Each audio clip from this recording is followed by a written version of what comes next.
maybe you wish to tell us in a few minutes the nature of those discoveries. I'd be happy to, and you're absolutely right.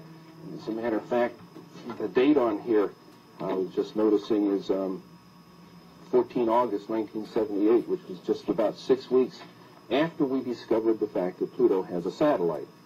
Once you have a satellite for a planet, you can determine how heavy it is. It turns out Pluto was very much smaller and lighter weight than we had thought, which meant that Pluto has no influence, no appreciable influence on the motions of the planets Uranus and Neptune. At that point, we voiced a hypothesis that this means that there is at least one yet-to-be-discovered planet in the outer reaches of the solar system, and this naturally led directly to you and your interest in what we're doing, and that's when you sent me this book.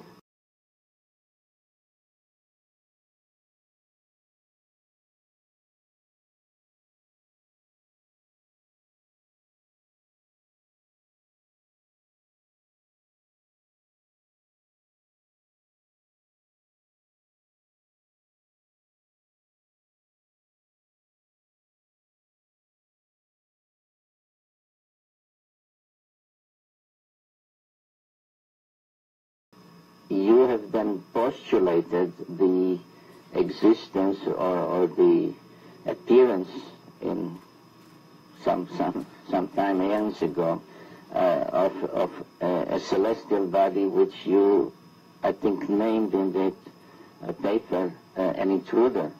Yes. Which may have collided with or somehow turned on their side both Uranus and Pluto.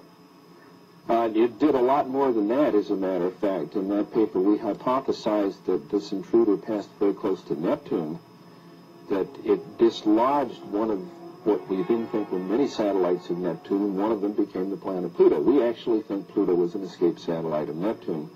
This will also take the orbit of Triton, the big satellite of Neptune, and reverse it. We'll take the orbit of the satellite Nereid and extend it outwards.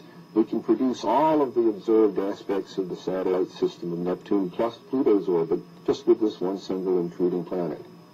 Now, one of the things we did in 1978, having made this prediction that there was an additional planet, 10th or 12th, depending on your point of view, but it's the next one, we sort of put our money where our mouth was, as it were. We went out and we started looking for this thing.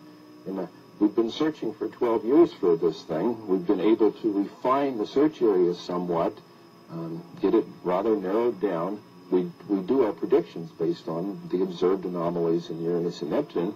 We actually are currently looking down in the region of Centaurus, which is just south of the constellation Libra, but very close to the area that you've talked about.